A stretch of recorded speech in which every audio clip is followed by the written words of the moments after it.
Hey, it's me again. Back at it again. Um, with not much hope this time.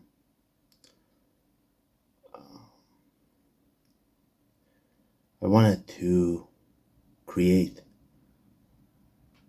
a video where I just go through human progress, the idea of human progress, and what makes it impossible. Um,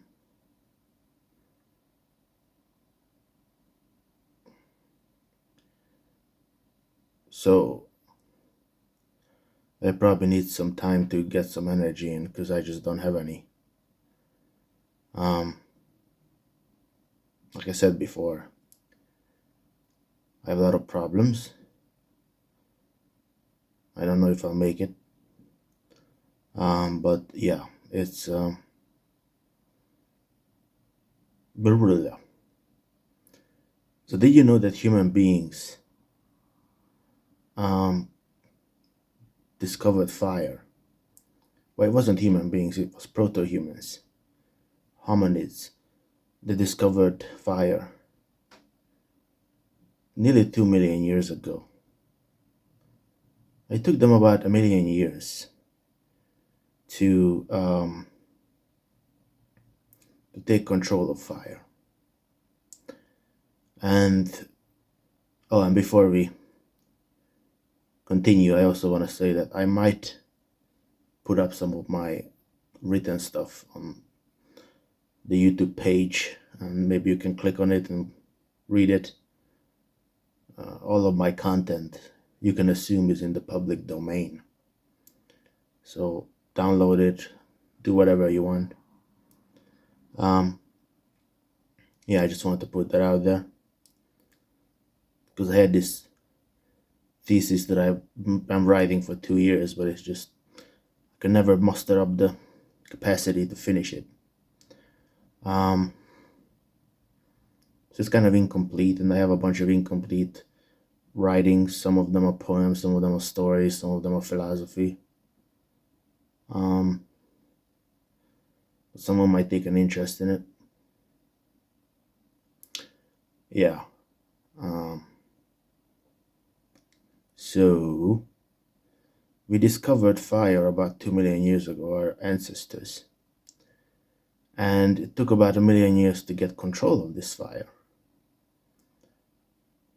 And, I always thought the fire was a really nice example of, what human civilization entails. In that, we took fire, which was extremely important to human development, because we built, it helped us cook food, it gave us light, and so it was extremely important. But what did we do with it? We created flamethrowers. I always thought that was a really funny example. That we take something and that's supposed to be innocuous, and we do the most absurd, fucked up shit with it imaginable. And I always thought the pinnacle of that was the flamethrower. We take this substance that we discovered that put us on the road for human civilization, and then we said, fuck it, let's just put it into a machine that when you press a button, it unleashes a bunch of fire, and we murder each other with it. Its express purpose is to murder a bunch of people with it. So, that's how we turn on each other as human beings, as human beasties. We're supposed to play together, but we refuse, like Littlefinger says in Game of Thrones. So, chaos is a ladder. Many who try to climb it fail. Some never get to climb, you know.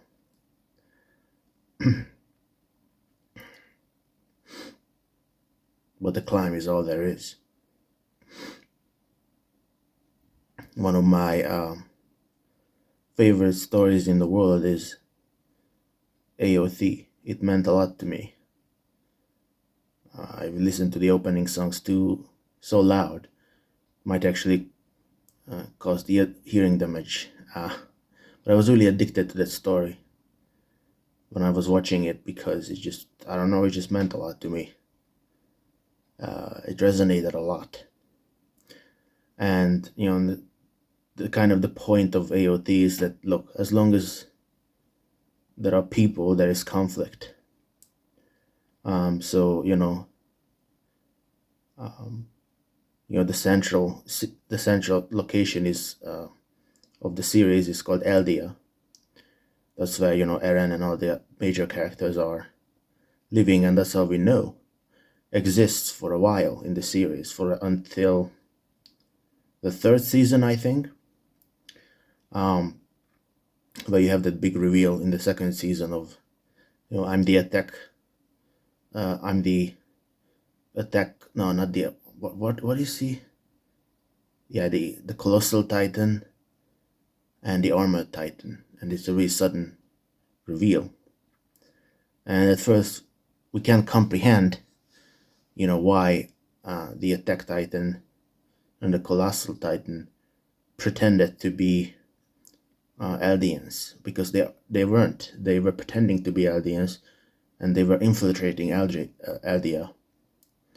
And so they killed a bunch of people. They transformed into titans, and they killed a bunch of people in Eldia. And so we first think of them as, these terrible monsters. Why would they do that?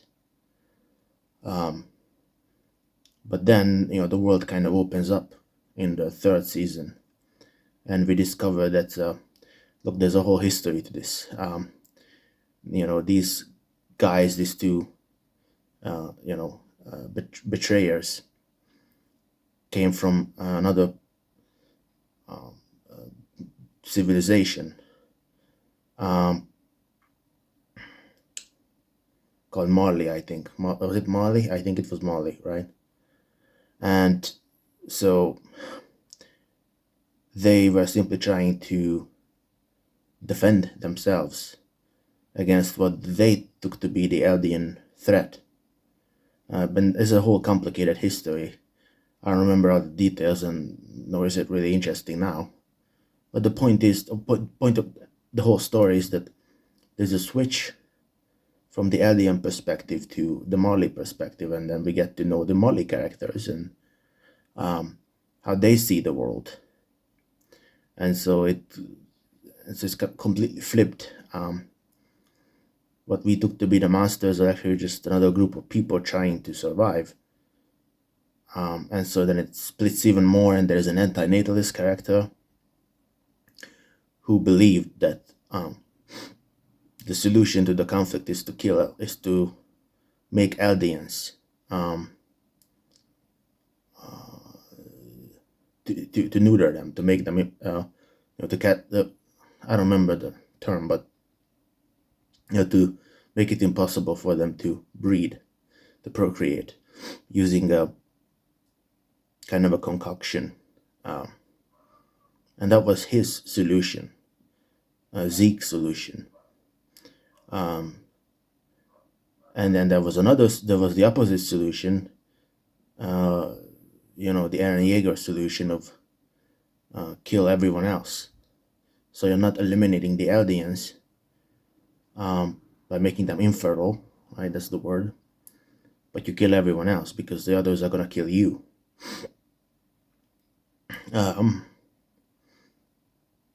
And then the third solution was internationalism, right? Most of the original crew didn't want either solution.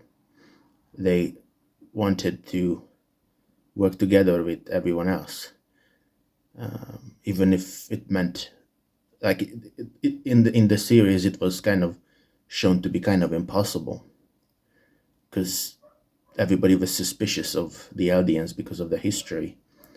So there was a lot of racism and all that stuff. But they on principle were against the rumbling, which was Aaron's plan, his nationalist plan to eliminate the rest of the world by turning into the founding titan and eliminating everyone with giant titans. Um, and so the rumbling happens, but in the end, as far as I remember, I'm always hazy on details, but in the end, all that happens is just the endless cycle of hate repeats, and there's no happy ending to the story. It's just people grow old. The main characters just sort of die after a while, and then new civilizations are built and destroyed, and that's all. That's basically a very bad and quick rundown. But I think that's just about it. Right? That's what we have on this planet. We have this. I mean, in One Piece, I only got to like episode 40. But One Piece is more optimistic. It's more like Luffy shows up somewhere and they beat the bad guys, and they go somewhere else and they beat the bad guys. That seems to be the running theme. So I guess it's more optimistic. But for me, AOT is about the most honest representation I've seen of the world, probably of any media I've ever seen. There's also Berserk. I got to like chapter 100 or something, but Berserk just seems, it didn't hit me as hard as AOT. I just think there's a real wisdom in that idea that we're always gonna hate each other, we're always gonna fuck with each other, and we're just not gonna learn. And pessimists like me have pointed this out years ago. I pointed it out like 3 years ago almost. And many people have been doing it for much longer than that. They said, look, let's talk about the end of history. Liberalism will take over the world. That was the thesis of a guy called Fukuyama. He said liberal order would run the world from now on, in the 90s. And it was in the 90s that another pessimist was at the height of his popularity, called George Carlin. And he said in the 90s on Conan, he said, look, if you think there's a solution, you're part of the problem. If you think there's a solution, you're part of the problem. And that's exactly it. There's no solution. But I've also noticed that, people today don't really believe in solutions anymore. They believe in alternatives to solutions these days. They kind of clot into little groups. Nobody seems to have any faith in the system anymore. Everybody thinks everything is a conspiracy. The vaccine is a conspiracy. Racism is like, there's been a rise of anti-Semitism and fascism. Again, it's the old demons. It's of humanity. It's the Jews who are doing it. It's so we constantly are looking for a scapegoat. That's probably the number one defining feature of humanity: scapegoating.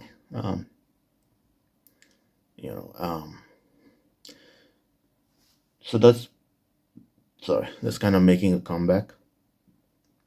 But I would just urge, if you're watching this, or if you're moving in that direction, that this is not true. It's not real. You can always scapegoat. It's not the Jews' fault. The Jews are not doing anything particularly. Whatever is happening is just the logic of the world. It's the endless cycle of hate, as they said in AOT. One of the motives of the show is, somebody points at someone and says, there's the enemy. There's always pointing, where's the enemy there?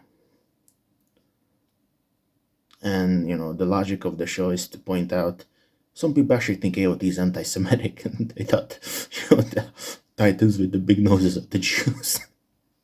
But no, the guy who wrote AOT, a guy named Isayama Hajime, is a genius, and he knew what he was doing. He had a pure soul and a pure intention. I can see it. The story is filled with empathetic elements of, unity and love. So he just kind of put his pessimism on display, like a lot of anime. I watched a lot of anime. Like Death Note is another one, and that's another kind of thought experiment. And by the way, if you think I'm rambling, that's all you're gonna get on this channel. So strap on or not, but that's all you're gonna get. I'm making a large point in subtle ways, in different ways. But in Death Note, it's another one of these dark thought experiments. Is you have a notebook that a Shinigami drops down in the world, and so if you write a name in that notebook and think about the person's face, they die. They usually, if you don't specify the cause, it's a heart attack, so they just die. Now, a guy finds that notebook called Light, and he struggles with the question, well, a lot of people would be, like, the world would be better off without a lot of people. A lot of people are rotten, So, he, sometime later, he is witness to a crime where, a woman is kind of molested and, gang guys are fucking with her. So he tests the notebook, he kills them, and, writes down the name somehow. The guy dies. I don't know how he got his name, but somehow he got his name, writes it down, he dies. Okay, so now he knows it works. And so he keeps writing names and L, the number one kind of private investigator in the world, detective, kind of doesn't like this idea, and he comes after him. But basically the question that's posited is, do you agree with Light? And before I connected this to the case of Luigi Mangione, the guy who assassinated the CEO of United Healthcare, something, whatever the name of it is. It's some subsidiary of some bigger company. But that basically is a healthcare. It's not a healthcare provider. It's a healthcare insurance provider company. And so you must know that in the U.S., a lot of people die because they don't have insurance, or I guess because they have poor insurance, because it's not a nationalized system. And that's what Breaking Bad is about too. So a lot of criticism about that. It's perfectly obvious that people should have healthcare. I mean, I don't think that should be debatable. The people who defend this kind of stuff are just psychopaths. There's a lot of sickness in the United States, and I'm not American, but I'm a close watcher of the U.S. and have grown up with that culture. So I see it, I know it about as well as any American. And the gun culture, the obsession with the flag, obsession with religion, this kind of fake individualism. There's a lot of sicknesses in the United States that a lot of Americans can't understand because they don't have a broader outlook on life. They can't speak second languages, they haven't traveled anywhere, they don't get it. So, if you're American, it's kind of pays to, or if you're from any country, it pays to remember that there are other ways of looking at the world that you should discover. Read a book. I mean, just sometimes you discover people who have a unique outlook that you haven't thought of before. Could be anyone. And I'm sure you had this experience where you take inspiration from that person and you're like, wow, I can look at the world that way too. Like somebody looks at the world as a nightmare, somebody else looks at it as a fun adventure, and you're like, well, I can take some inspiration from that. uh, Even if I disagree, I can take some inspiration. I can somehow be more resilient. You know like I was watching sumo wrestlers on YouTube, and some of these guys are wearing a CPAP machine, which helps you breathe when you're sleeping. And I thought, man, I would never want to wear a CPAP machine. That would make me feel like a patient, a sicko, a sick person. And this sumo wrestler, these sumo wrestlers who had these CPAP machines, they didn't seem to see it that way. They just, they're wrestlers. They're athletes, and they had no problem wearing the machine. So maybe that can inspire me to think, man, maybe it's not the end of the world to be a medical patient or something. That's just an example. But the point is that people can inspire you with their unique and divergent ways of looking at the world. And so that's a tangent. The point is that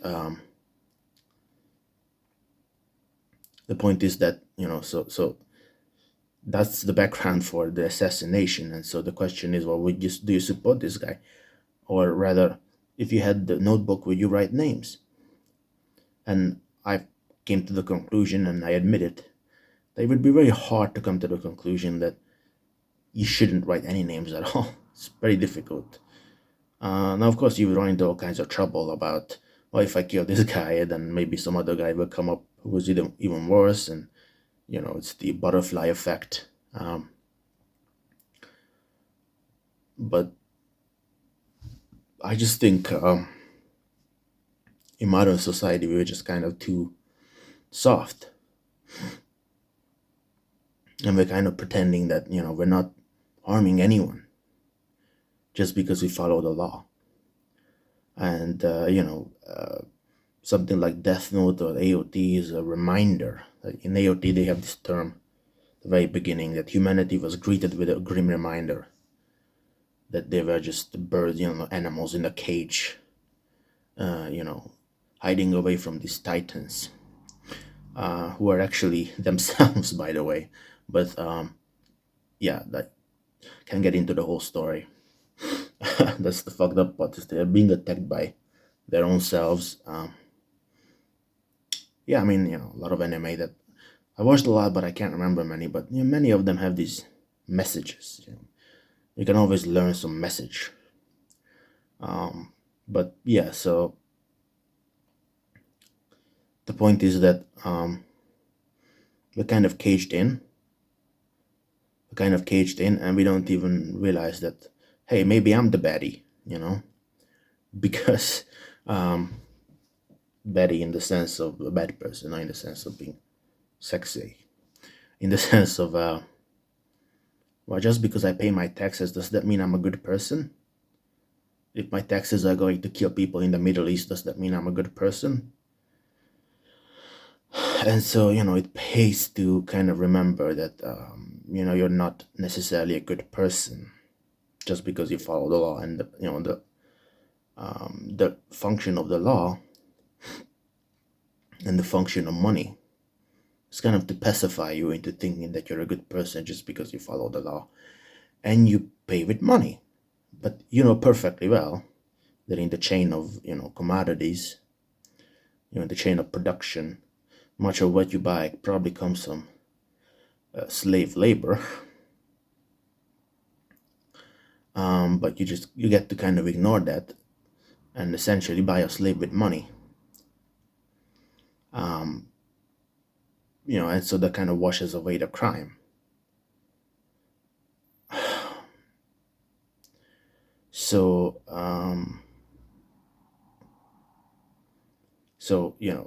these kind of stories remind you that maybe you're not so innocent after all. I gotta take a pause because I'm kind of sick. Sorry. I was thinking of doing it with a belt, um, but something in me keeps pushing me along. I think about how even if I quit the game hasn't been fixed. The game is still buggy, there's still cheaters in the game, so something keeps me going, even though something also tells me to quit. But I find it really hard to quit. Sorry for saying that, but I had to say it because that's the mood I'm in. Uh, I thought I would just get the belt and do it, but what if it snaps? And yeah, I get motivated to keep working, to keep accomplishing something, right? So um, I was thinking about what's the way of doing that. Many different ways of doing that, and I hope you can find a way of doing that. And particularly to the guy who comments, I don't like to get close to people, but I'm sorry for not responding. It's just I don't like to get close to people. But one guy said that he is inspired by me to keep going, and I don't like to inspire because I'm afraid of what kind of effect I have on people. But it's if I don't inspire, then that's also a decision, right? That's all. Not inspiring also has a consequence. You don't get to just not make it to not have an effect. No matter what you do or don't do, you're still having an effect on the world, even if you quit the game. So you just have to calibrate what the right thing to do is. Nobody gets away from that calculation except assholes. But I guess I'm stuck here for a while longer, even though I can't even talk too long because my head starts hurting for some reason. But I guess I just go on for a while. uh, I was thinking about this concept of crowd crush. Again, we're going back to criticism of society and progress. um, Crowd crush is the situation, or stampede, also known as crowd crush, is a situation where a lot of people gather in one tiny space and they get stuck, so they start trampling on each other, and many people die because they suffocate. You wouldn't think that was possible, but it is possible. And there was a case, pretty big case in South Korea, in Seoul, where a bunch of mostly young people got stuck in an alley, and there was a crowd crush, and 159 people died. I think many more injured. And I have a sick mind. I admit it. I'm a sick Carlinian guy. Carlinian is an adjective I've invented. But George Carlin used to say that I kind of like it when a lot of people die. And uh, he likes tragedies and catastrophes, and I believe that was his way of saying that we have a fucked up mind. It's not like he was talking about himself per se. He was basically just making a point and talking about himself, but he was also making a point. So I do have this dark mind. And the funny thing is, apparently he was going to release a special, stand-up special named I Kinda Like It When a Lot of People Die. And it was recorded 2 days and 1 day before 9/11. And so it had to be canceled. The title has to be, renamed. I don't know what happened to it. But yeah, they wouldn't release it until like 2016 or something. So I wonder how he felt. when that happened. I don't know how he felt. But it's just it would be superstitious to think there's a connection. So I don't think he felt guilty. It's just you know, sometimes describing reality makes you feel guilty, like it's somehow your fault. Um, um, but it's not your fault. It's just the way the world is. Um, hold on, there's a hair in my mouth. Yeah, I don't think I'm getting it out. Anyway, so the crowd crush is just this connection I made in my head that I have a really sick mind. That that's another good metaphor to what human progress is, what human civilization does, what it what happens when human beings group and clock together. It sounds like a good deal, a sweet deal, something that we need to do. But look at what it does. It crushes people. It's so the same idea with the flamethrower, right? That we have a flame, we have fire that we use for cooking and all that stuff, gathering around the fire, telling stories. But what happens when the stories turn anti-Semitic? When we turn the stories on each other and we turn the flame against each other, we put the fire in a gun, and we shoot each other. Um, and so there's a fundamental danger in grouping people together.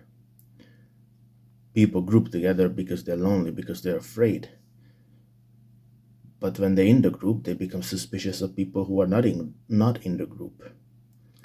And that might be the most devastating point I could make about society and civilization. Is that we create all these identities that are basically fake, right? Some of our ancestors lived for 2 million years. We have only existed for like 200,000 years, maybe, and we're facing extinction because of a range of reasons that might actually probably happen at some point.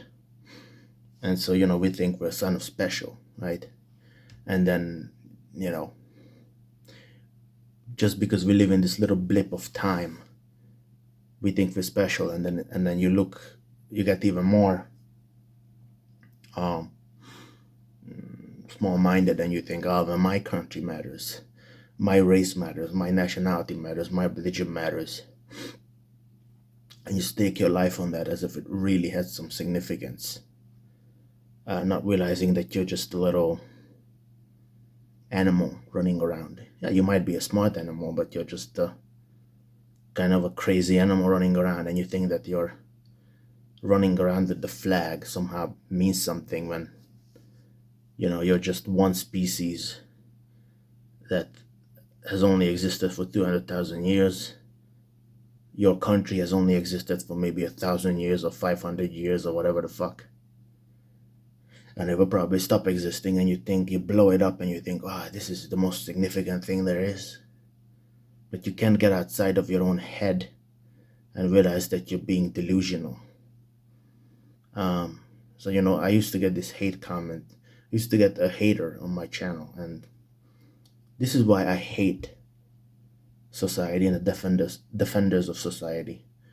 Because this guy would constantly, every time I would complain about society, I would complain about how we're kind of cruel to each other and we don't care about each other and all that stuff. This guy would always have a defense at the ready. Like one time I complained that I ended up with no money at the checkout line and nobody helped, and he said, well, of course, why would you help a stranger? So kind of fucking with me. So this guy, this is what I mean. That this guy is incapable of getting out of this bubble that society has blown up for him. Anything that society does, he assimilates to that. That's what society does. Society assimilates you to an order of things. And so he can only see things from this narrow perspective of society. Well, well, of course, it makes sense to not give money to strangers, to not help strangers. Why would you do that? Maybe he deserves not to have money. Maybe, and yeah, that makes sense on a contingent level, on the level that, well, this is how society is. But it's not, but it's, that doesn't make it okay. The fact that it's okay in society doesn't make it okay. So, he's been brainwashed, literally. His brain has been consumed by what society thinks is acceptable, and he's just incapable of breaking out of that bubble. It is literally inconceivable to him that maybe not helping strangers is bad. That maybe it's not good, that this is what we're like, that we ignore each other, that we walk past each other, that we don't consider each other. He can only see it from the narrow perspective that, well, that's what society does. It makes sense. But what if the whole of society is unjust? What if, we just reject the whole logic of it? So if society means we have to ignore each other, then fuck it. And because he's been brainwashed by societal norms, he cannot think that thought. That thought is literally inconceivable to him. He has to defend society at every point. He has to defend it because he has equated his own self with society's ideas of his own self. And so this is what I mean. This is why I insist that society and groups and ideologies are all dangerous, that they won't help. Any kind of ideology won't fix a problem. No religion, no political ideology, no philosophy, no ism will fix the problem. These are just narrow-minded ways of looking at the world that can be combated with other ways of looking at the world. So this can never be fixes. And the more important thing is that they're dangerous. And even if some groups aren't, most of them are. It's really hard to imagine a group that somehow isn't dangerous, because they always have the capacity to be upended and uprooted and fucked up in all kinds of ways. I'm sure you can find some historical example of a group that kind of started out benign, then it became evil. Maybe, a Marxist ideology is similar to that, well, yeah, we should take care of people and each to their own, and yeah, but look at what we do to it. Don't deny it. I mean, it's just, they make gulags out of it. Any good idea is turned into a bad idea. This is why I just can't trust it. I think I have every reason to be against society. Society is the biggest group you can imagine. Civilization, society, humanity, the biggest group. So if I don't like smaller groups, why should I like bigger ones? Humanity itself is a problem. But humanity is just basically a bunch of people put together, but it doesn't solve the issue. That, like, we have interpersonal problems. We don't like each other. We have all kinds of conflicts with other individuals. When you have a group or humanity, you just scale that up. But the problem remains. The problem persists, that we can't deal with each other, that we can't come to an agreement, that we're gonna always fuck each other up, and we're just trivial creatures. And that's what you see with something like Israel, right? That, you have people like, Ethan Klein or whatever, or because they're Jewish, they're just so invested in this idea that I just have to protect my special people. And you can pretend there's no connection, but of course there's a connection, right? They just have this idea, I just have to believe that my own people are so fucking special. They're the chosen people, and they're gonna build a third temple. And again, I'm not anti-Semitic, it's just an example of any group, any group can turn you into this defending machine of the system. I have to somehow apologize for Israel because I'm Jewish. I just have to do it because they're mine. They're my people and they're just so fucking spectacularly special for some reason. Because we wear the same hat, you know. And they just, even the Arabs that are, and the Muslims that are coming out now, who are in favor of Palestine, of course. Where are they when other genocides happen, Where are they when gay people want rights? Well, fuck them, we don't like gays. So it's so disappointing to see. Of course, there's a lot of hope in that. A lot of, Jews are anti-Zionists, and, a lot of other people who are not involved are involved.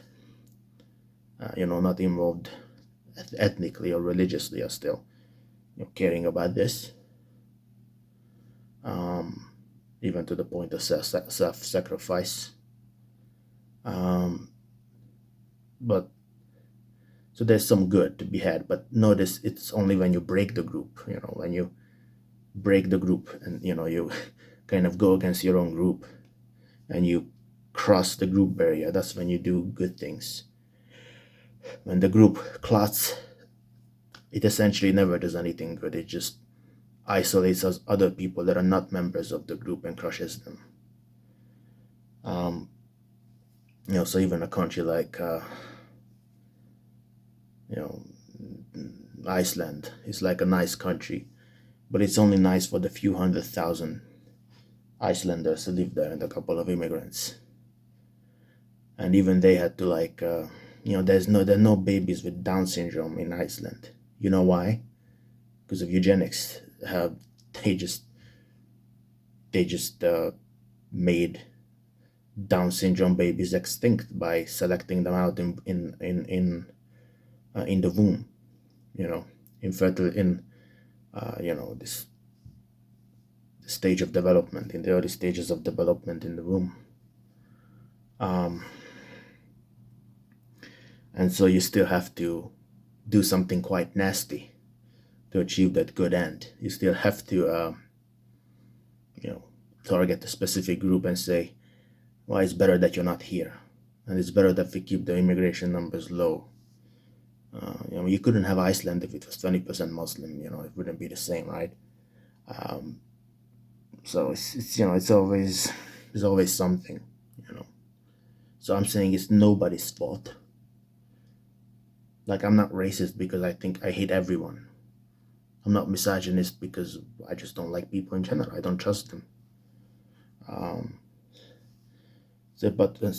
Where people trip up is when they isolate individuals and pretend it's their fault. It's the baby boomers. That's what I heard. This is that. It's the gays. It's the trans. It's the immigrants. It's nobody's fault, guys. It's the world's fault. The world is doing it.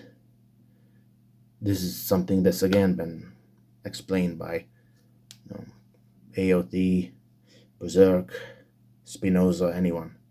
There is no free will. We're just mechanisms being controlled by outside forces.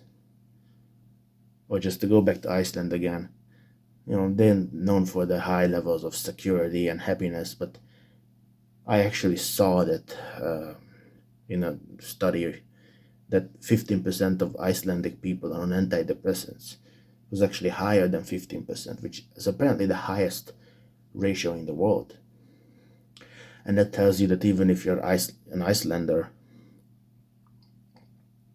or Icelandic, whatever the demonym is, it still gets pretty miserable out there. So, there's not much sun there. So it gets kind of gloomy and miserable up there. So it's just this idea that you can't really, there's no way to come out on top. You'll always be slapped down by something. And so that's plenty of cause for pessimism. But I don't have to call it pessimism. You can just call it being cautious, reserved. Don't go around marching with flags. Don't put on a hat that everybody else is wearing. And George Carlin said, well,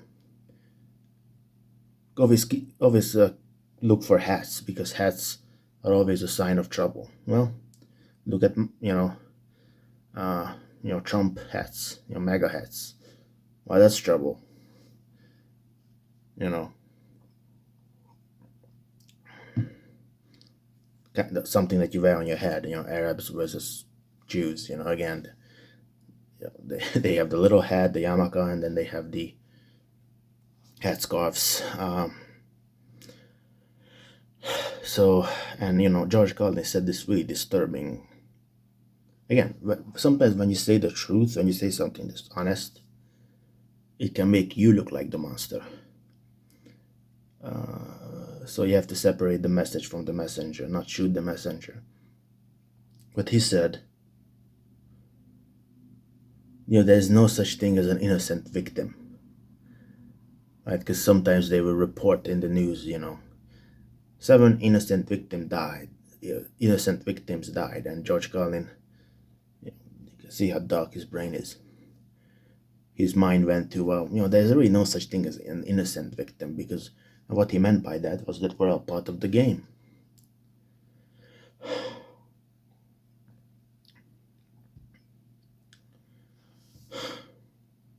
We're all part of the system of domination that makes the gears keep going. Everything we have on the backs of other people, going back thousands and thousands of years, going back millennia. How many people have to suffer and die just so we can have comfortable chairs? And for what in the end? Just to burn up in climate change, just to struggle to make rent, to be lonely, to fight more wars. What have we done? AI, dumbing people down. Crypto as a solution, it's not a real solution, So we always promise the brighter future, but I don't see this brighter future. And again, I don't think that means, pessimistic, nihilistic. No, it's just being reserved. It's just being cautious and saying, well, we can actually prevent more harm in the future if we just lower expectations and align our expectations with reality. We have to meet the world at its own level,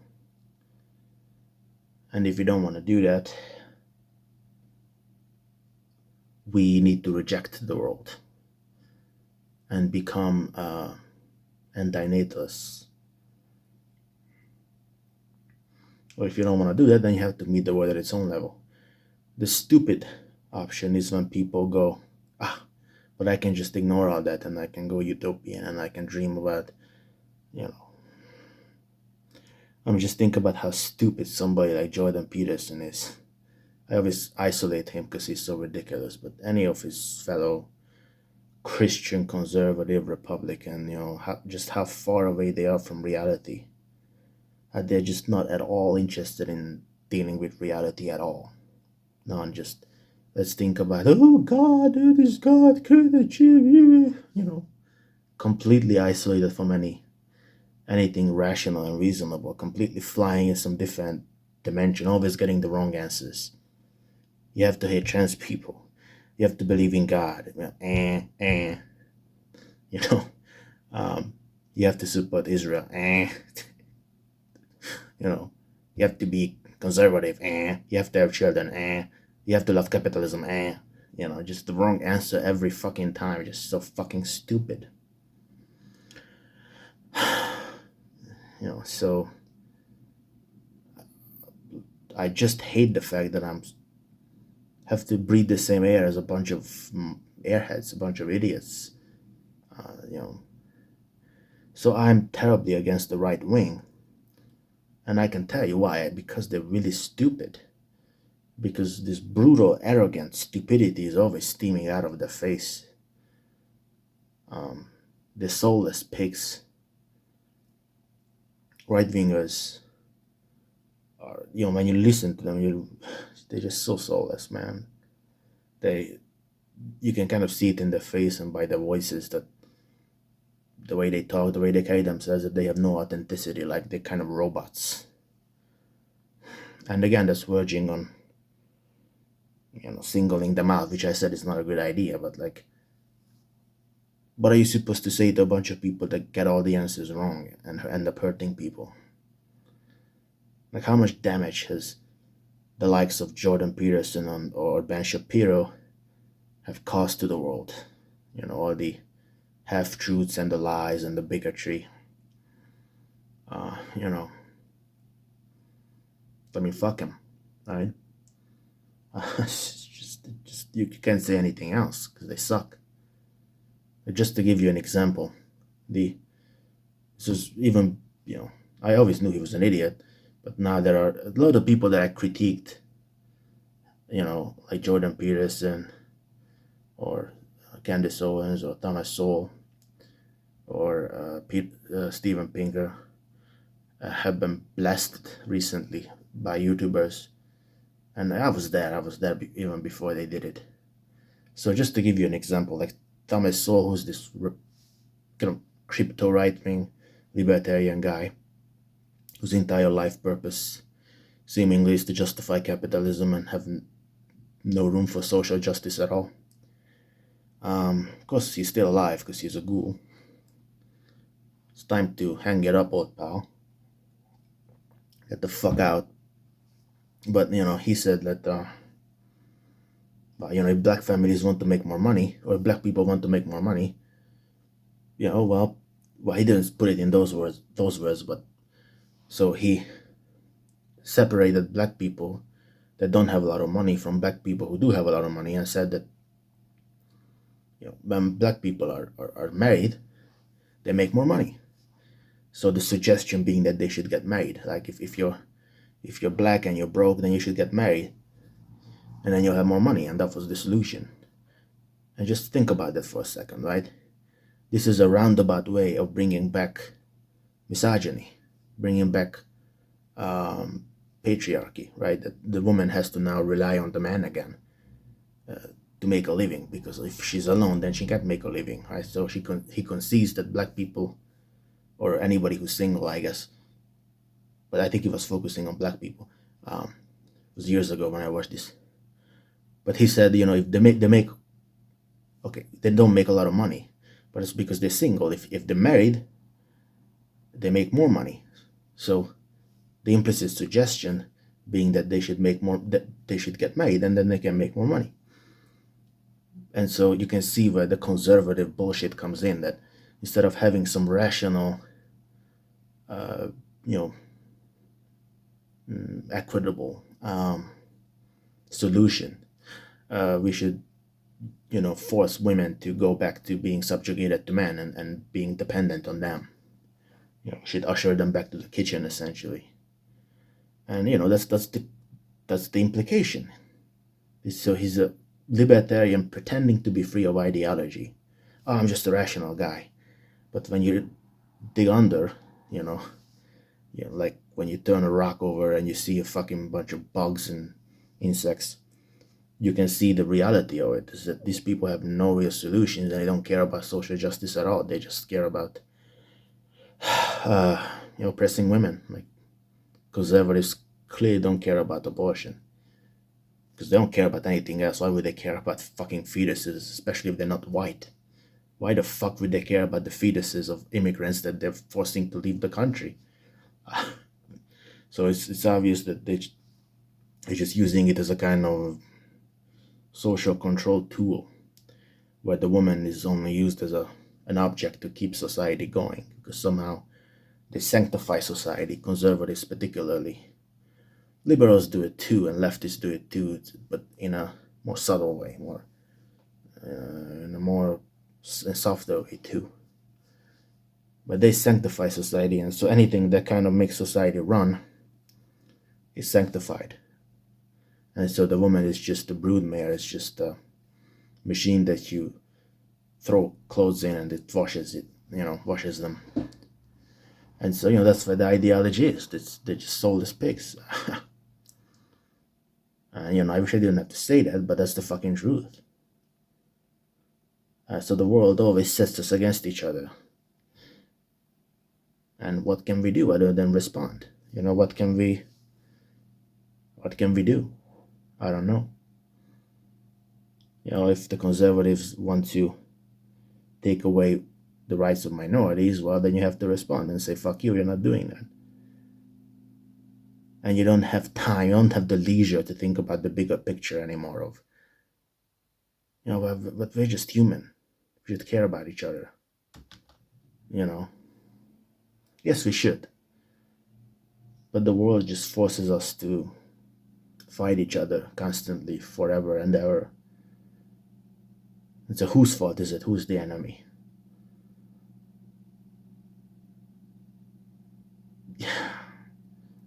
Nobody. It's just a blind system.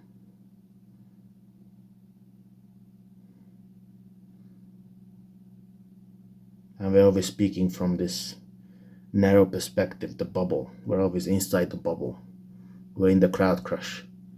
We're flame, we're throwing flame with the fire that was meant to protect each other. And so AOT says, in AOT they say, as long as there's, one or as long as there are at least two people in the world, there will always be conflict. And so what can you say? That's the truth. Nasty, nasty truth. But what can you do? Right? So basically the point is I don't really believe in progress. I don't think there's any evidence we're going somewhere. I think history is cyclical and we're not really going anywhere. It's just, slavery was abolished legally, but there are more slaves in the world than ever before. And they're not chattel slaves, but, they're other kinds of slaves. They're in some kind of indentured servitude. More people die in wars than in the 1600s now. More people are depressed than in the 1600s. More people have all kinds of diseases. Because on a fundamental level, nothing changes. It's just the same crap, except it's just the levels are changing. The numbers, the quantity of it is changing. The scale of it is changing. Otherwise, we're not really going anywhere. And so, the only inspiring message I have is what I said earlier, is that we can take inspiration from others, try to do what we think is the right thing. Nobody can tell you. Nobody should tell you what the right thing is. You should figure that out on your own. And just try to do your best, right? Gambatte, Japanese. Can't really speak Japanese, but I would like to pretend to. Anyway, that was a nice rant. I'm sorry. It was depressing. I hope it was a little bit inspiring at least. And I got a dip because I run out of space. That's all.